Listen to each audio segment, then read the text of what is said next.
Daniel. So up next is Daniel talking about domain expertise in evidence evaluation.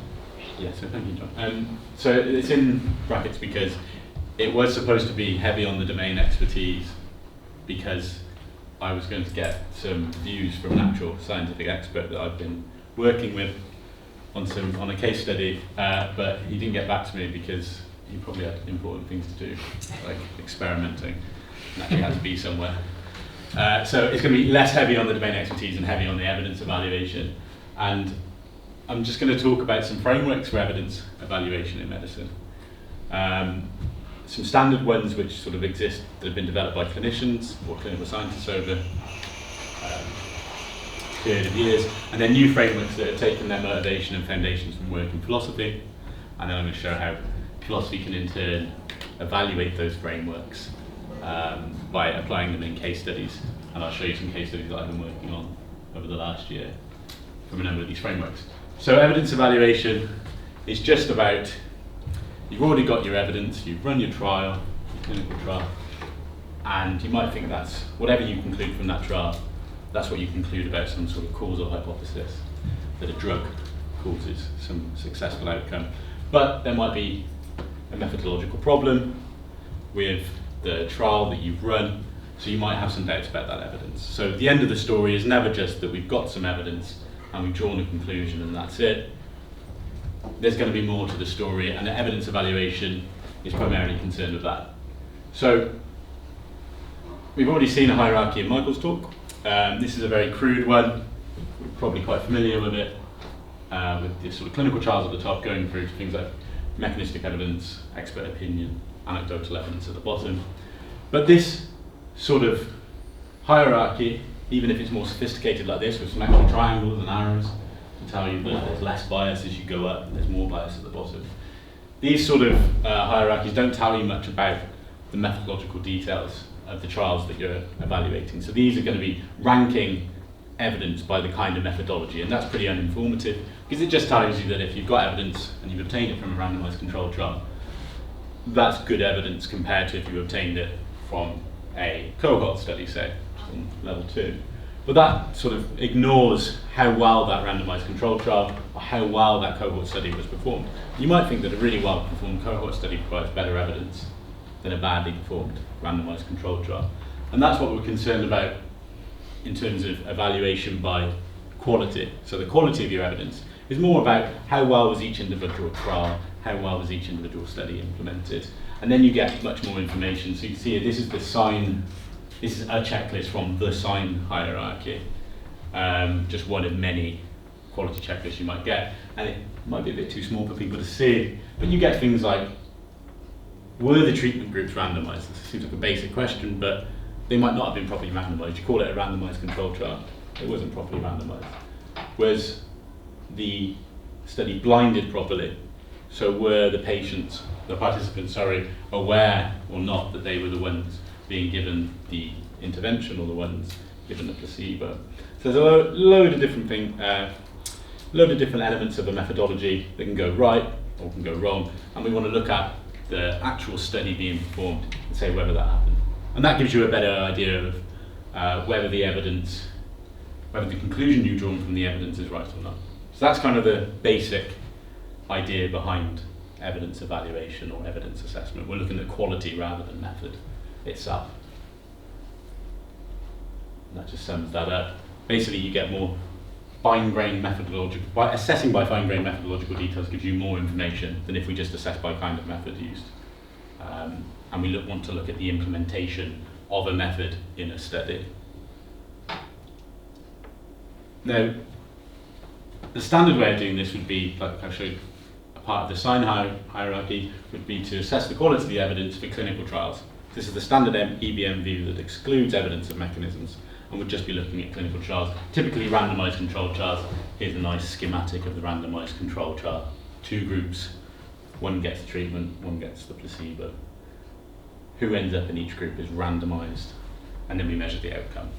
So that's what we're looking at in these standard frameworks, and here's one, my particular favorite that I've looked a lot at. Grade. And in this hierarchy, well, assessment framework, I'll stop using the word hierarchy, you start off, you can see here, randomized controlled trials are rated as better than observational studies. But then you go on to a next stage in the assessment where you would look at reasons for raising or lowering your confidence. So for randomized controlled trials, you might lower it. You've immediately got high confidence, apparently, in the estimate of effect. That's something you could dispute, but that's the way that this assessment framework works. You've immediately got high confidence that the results that you've got are correct because it's a randomized controlled trial. And then you look at these criteria, and there's many details within these criteria, all these different ways in which a randomized controlled trial can go wrong. And you might lower your confidence if you find one or the other. And for non-randomized studies, you might want to raise your confidence if you observe these. So here we're getting more information than if we looked at the method itself by raising or lowering confidence, and you can see at the end it's confidence in the estimate. So you get an estimate of the effect that you're interested in, and you might be more or less confident that that's that estimate is true in some sense. But as you can see, if you find a number of things wrong with the study, it goes down to very low confidence. So that's like an existing framework. That's the sort of model of a quality assessment framework, but it only looks at clinical trials. There's nothing to do with evidence or mechanism then. And it can only really be used for a limited subsection of things that we're interested in medicine, as I'll try and introduce next. So there are areas of medicine which are overlooked. One we've already heard a lot about, is evidence of mechanisms. Another is drug harms. So these are some new frameworks for assessing evidence for drug harms rather than the efficacy of interventions or whether interventions work. And evidence of mechanisms for the efficacy of interventions, but of course they've been excluded. So I'm going to look at two. One is produced by the Phil Farm team that we heard about earlier, the philosophy of pharmacology, and one by the EVN Plus group. And I'm going to show where they've been applied to case studies. So I've done some of it, and the Phil Farm team did obviously applied their own method to a case study, and then talk a little bit about those frameworks from sort of like go around in circles from the philosophy to methodology and background again. So Phil Farm have this tool they call e-synthesis. The motivation is for this tool is that drug harms, the evidence for them is not going to be typically obtained from things like randomized controlled trials, because instead of testing for whether a drug works, and that's going to happen fairly immediately, at least you hope, drug harms sometimes take many months or many years to manifest, and they might manifest only in one in, say, 100,000 people, and that's very difficult to test in a randomized controlled trial that doesn't last for very long at a small sample size. So they have this sort of aim where they take more than just randomized controlled trials, and there's lots of different sources of drug harms, but the problem is amalgamating them into one judgment. So to do this, they take work from, so we have some foundations from philosophy mainly, Bayesian epistemology, a particular Bayesian network developed by Bowens and Hartman, and then worked on indicators of causality, which finds its root in Bradford Hill paper in the 60s, and then work on reliability as it impacts onto evidence within some Bayesian network. Again, it's working within this model that was developed by Bowens and Hartman back in the early 2000s. And they sort of expanded this and developed it into some really complicated network for amalgamating evidence. If anyone's interested in the details, because I don't really know the details myself, that's the paper to look at, and you can see in my references. But that's what one part of the network looks like. So if anyone's familiar with these Bayesian networks, you have these nodes, and the arrows point to probabilistic dependencies between them. And what's going on in here is that you've got your evidence node, your evidence report, and then that's going to feed into a causal indicator. In this case, that's difference making. So it's typically evidence from a randomized controlled trial. And then you've got some reliability nodes at the bottom, which says something about the quality of your evidence. And each of those nodes is going to have a probability distribution attached to it, and they're going to affect the other nodes in the network. So you might be more or less certain that the evidence report is true, or you might be less certain because of some sort of quality issue. And then that feeds into this big network, and this is just as if we had one report for each indicator, but in reality you're going to have many. So this gets really complicated. But eventually it feeds into giving a probability assignment assigns a probability to this, which is the causal hypothesis. They're supposed to tell you whether or not a drug causes harm, so the probability that a particular drug has a particular side effect that's harmful. So that's their approach. I'll come on to the case studies that we've used it on in a moment. The other approach is the evaluating evidence of mechanisms in medicine, book recently developed by EBM+. The motivation is wound up with the foundations, but it finds its motivation in work on evidential pluralism and the Russell-Williamson thesis. And also the book itself, the evaluation of evidence, finds its motivations and foundations in just general philosophy of science, scientific method, medical methodology, work on how we would confirm hypotheses in science, work on error, work on experiments in science. And the point of this evaluative procedure is that, and we've heard quite a bit about it already, that EBM privileges evidence of correlation over evidence of mechanisms, but EBM Plus argued that we should be taking into account evidence of mechanisms as well. But one of the problems with that is that there are no established frameworks for assessing the quality of evidence of mechanisms. As we've seen with the grade framework, they've excluded it altogether. So we need some framework for that, which is where they come in. This beautiful book here. Might have seen pictures of it before. And this book contains the guidance and the processes that you can evaluate evidence of mechanisms with, and that I will be using in the case studies in a moment. This is a very brief introduction into these two frameworks, but as you can see, they've taken their basic motivations from philosophy, not just from problems in science, but philosophical work has gone into their development, and then the aim is then to use them to actually assess evidence in real life, which we've kind of tested them.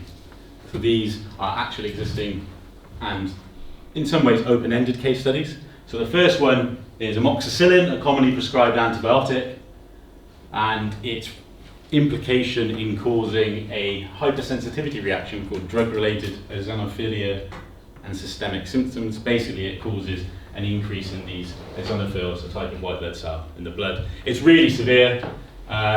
If you get DRESS, if it's not treated immediately, you can die from it. It's a skin reaction that you can die from, but it's extremely rare. I didn't know. Yeah, I know. It's extremely rare. Like it's very. Right. So amoxicillin is implicated in 1 in. I don't know what's even rare. Like it's very. Like there's only 2 or 3 case reports of it actually happening, but it's extremely severe. But it's easily treatable. You stop giving the person the drug. It's an on and off. It's on off really. So it's interesting whether or not this causes it. So in this paper, we looked at it by comparing the e-synthesis and the EBM Plus frameworks. So a team of organic chemists from Saarbrücken in Germany looked at all the evidence and come up with some mechanism hypotheses. One was the Hapton hypothesis and one was the pharmacological interaction hypothesis. And we were looking at only the evidence of mechanisms, just to test out this particular part of each process, because otherwise it just becomes too complicated. And this was supposed to be a proof of concept paper. E-synthesis, so these are the probabilities of each hypothesis, came out strongly in favour of the Hapton hypothesis. I didn't really think much about the PI hypothesis, it was ambivalent towards it. And in a similar vein, the EBM Plus handbook judgments came out in favour of Hapton hypothesis. So instead of having a probability, the handbook comes out of a status. So in this case, it was arguable that we are more confident in the claim that there exists a mechanism than in the negation of the claim, and there was moderate quality evidence in support of it. And there's sort of the flip side, almost the exact opposite for the other hypothesis. So this wasn't really a detailed evaluation, but it's worth noting that already the EMA, which is the European Medical Agency, I think, had already adjudicated that AMX does cause DRESS. It was severe enough in the individual case reports that it couldn't be anything but causal. So this was really just performed as a proof of concept. But the fact that we were broadly in accord with it, I think, well, it does look causal and there does seem to be a mechanism, seems to be a point in favour of both of the processes. They're not wildly off the mark. And the fact that they were similar across frameworks. So the fact that one hypothesis came out better than the other although e-synthesis did rate one more favourable, did rate them both actually more favourable than the EBM Plus process. I think indicated not missing the mark too much, but it's worth getting this into tool reliability so that you're sort of calibrating both to real world examples. In that case, I only did the judging for the one process, but the other one, the probabilities were elicited by the team of scientists that we were working with, and I was sort of in conversation. These are the ones I was supposed to be getting some information off about domain expertise today, but I was in conversation with them, so a lot of the methodological details and a lot of the impact of certain quality criteria was obtained from those scientists. So I thought it's a nice paper that sort of has a nice interdisciplinarity to it. There's actually scientists and philosophers working together because the Phil Farn team were involved with the development and the assessment and the case study as well. In the second case study, which I think pretty much everyone in this room has seen before almost, it's 95%. So this is mine, solely mine, my baby. I didn't invent MERS obviously, but MERS, Middle East Respiratory Syndrome, caused by a novel coronavirus, extremely severe, highly fatal, 35% of people who get it die. There's MERS-CoV. One strategy for treating it, because it's very hard to treat these very severe outbreaks of infectious disease, because not enough people can be recruited into proper clinical trials, is to repurpose existing drugs. One of these has been a combination therapy of ribavirin and interferons, which are existing antivirals. And there's some evidence of mechanism that suggests that this treatment is effective. So it was worth looking at this case study and using the EBM Plus tools to evaluate the evidence of mechanism to see really if, even though, that there is evidence of a mechanism there which suggests that the treatment will be effective, whether or not that evidence is even worth looking at because the quality might not be very good. So what I did was perform this evaluation. I haven't got the details here, obviously, because that's a whole other presentation.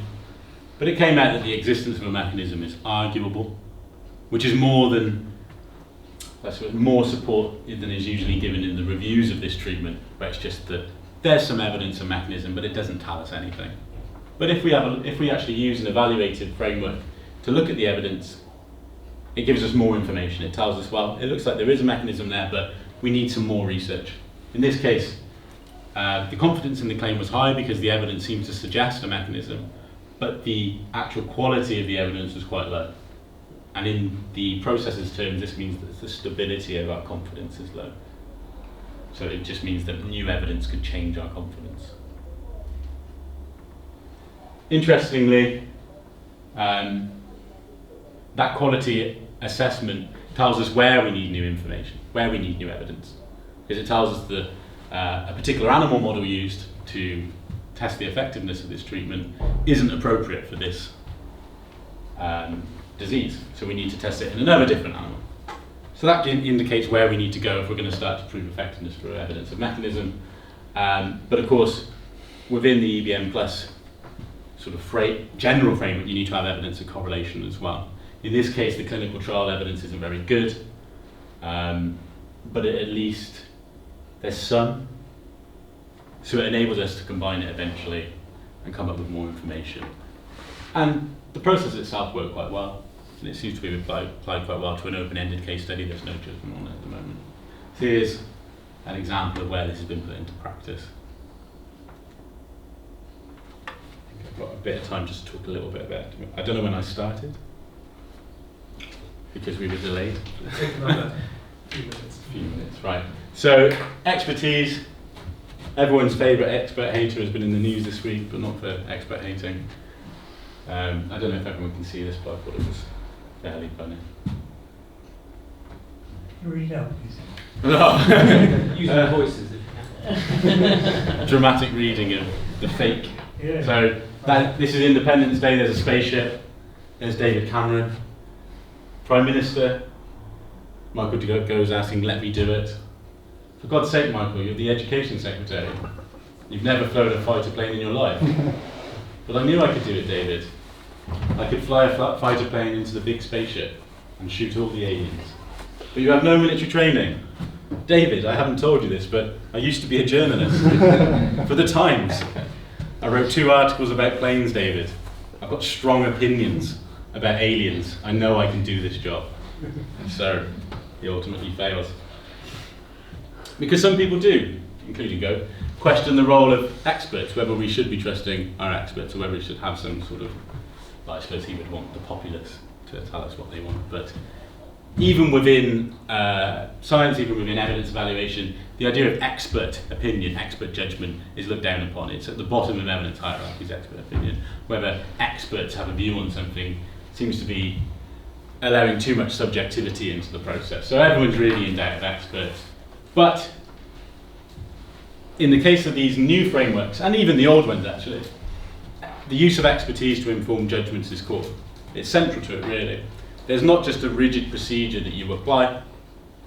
It takes a lot of expert judgment to, for example, weight criteria, the impact with which finding one problem with the study implementation will have on the overall correctness of results. Because you might think that even though you found the same kind of error in 2 evidence bases, it might be more severe than in one than in the other. Although you might think that experts weighting things differently per expert might be a bit of a problem, because then it seems like there's a bit of subjectivity. So that's an interesting issue to consider. I mentioned inter-tool reliability earlier, so whether the tools themselves say the same thing about the same evidence base as a point in favour of each tool. Well, we also need inter-rater reliability. Will different users applying the same tool to the same evidence base come up with the same judgments? That needs to be found to secure the reliability of an evaluative tool. So this is sort of the evaluation of the evaluated process. In grade, so this is in a widely used clinical research assessment tool. They admit there's subjectivity. It's going to be inherently subjective because experts have to decide how much each of those moderating factors from that centre of that table will impact your confidence. So they're open about that. They're saying there's no ultimately objective way of defining and measuring quality. There's going to be this ineliminable subjectivity. In e-synthesis, the probabilities are elicited from the experts. So you ask the experts, what do you think the probability is of the reliability of this evidence or the evidence's impact on the causal indicator? So the probabilities are, at least in our case study, they were subjective probabilities of the experts. In the EBM plus handbook, experts have to decide their various degrees of confidence in claims and how stable that confidence is depending on criteria. Again, it's left up to the experts to decide how to apply the procedure. And this will depend on the background knowledge of the impact of different kinds of errors on people's confidence in certain claims. So the scientists I spoke to, we worked with on this case study, said, well, how much do you think, we found that this method wasn't properly controlled, how much do you think that's going to impact? They go, wow, a little bit, maybe a little bit more, I'm not really sure.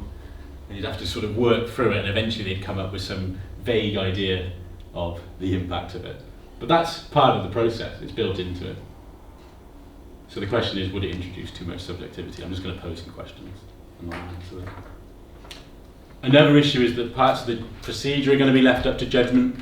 So how you actually go about the evaluation, not just the weight of certain criteria and their impact on your confidence, but just how you actually go about applying the procedure.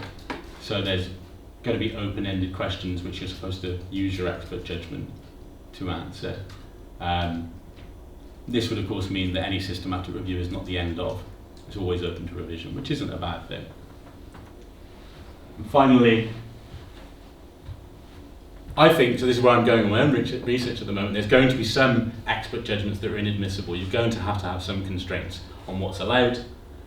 And this is where philosophical work comes in, because one of the things you might think, one of the reasons you might give for a expert judgment being inadmissible is that their interpretation of a procedure or their application of a procedure runs counter to some core epistemic principles of the actual framework, or just some epistemic norms that you think shouldn't be violated by any assessment framework. So these would have to be worked out conceptually, philosophically, and then if any approach allows such an interpretation or an application of the procedure or a weighting of a criteria, then it's going to be too flexible and it's not allowed.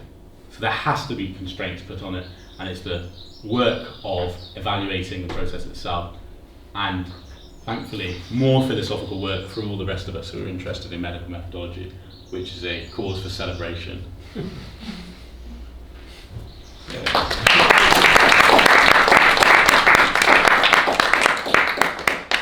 If anyone's interested, the motivation for the e-synthesis thing is that Bowens and Hartman book. And there's the papers. Yeah, there's the paper in the handbook.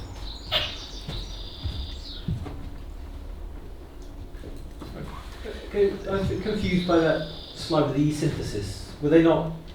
So you had way back, you had something very high for one hypothesis and sort of very moderate for a middle hypothesis. Yeah. They weren't exclusive then, obviously, because they would have to add up to one, wouldn't they, or less than one? Yeah. So they were. So as far as I remember, they were different hypotheses with it in different networks. So it wasn't that there's one or the other. I think they were evaluating them separately. Just. So they could both be true. Well, obviously they can both be true. Yeah. That might be a problem. I'm not aware of the details of it or how it works. I was not part of that evaluative process. I can shift the blame onto them as well. Or maybe they can both help. They're independent. Well, no, but if they're exclusive. Yeah, I can see David's point, because it they- should be that then one's true or the other. Well, I don't know. Well, they should be. The Hampton hypothesis is completely different to the PI one. Like, if the Hampton But hypothesis. can they both be true? No. Oh, well, that's the problem then. Yeah. Broken the laws of probability. But there might be something else as well. Yeah, yeah. Which It's case, those figures go down to a much smaller. capped by one, I'm afraid. How many hypotheses can you have? There are an infinite number of hypotheses, so you would carry on reducing them every time you formulated. If they're mutually exclusive, it's got a sum to I think what they did was just run the network for each hypothesis as if there was, as if they were completely different hypotheses. Like they're not about the same mechanism. They're running it as a test on each, see the plausibility independent of whether there's that one is a competitor. So I think which is a very unrealistic way of doing it, because they are competitors. But I'll have to go back and check the paper, because that is the final probabilities for it. And I have to check it. Would they maybe add up to 1 if it was probability of H and not PI, and then the other one's probability of PI and not H, given E? So the way they model it is they have the probability of a mechanism itself existing, which came out as 1 in this case. One of them, I think, or near to 1. And then they had M1 and M2, which were two I'm not going to say competing, two mechanism hypotheses. Yeah, perhaps they're not competing, perhaps you can have both. Yeah. I'm going to go and have a look at that. Michael? Yeah, I had a question about the EVM plus framework on the combination therapy case. So you said that the EVM plus framework rates it, sort of assigns it greater credence than the scientists currently seem to. Is that right? E-synthesis is higher than EVM, but But I think you even said that the EVM plus rate it. What did you get by EVM plus? Arguable, is it, for combination therapy? yeah. And you said that scientists their credence would be less than arguable. The scientists working on this. Yeah, I think so. Yeah, so this sort of yeah. So who should we trust? Should we trust the EVM plus framework, or should we trust the scientists? It seems like you should trust the experts. So why doesn't that provide evidence against the EVM plus framework? It wouldn't, because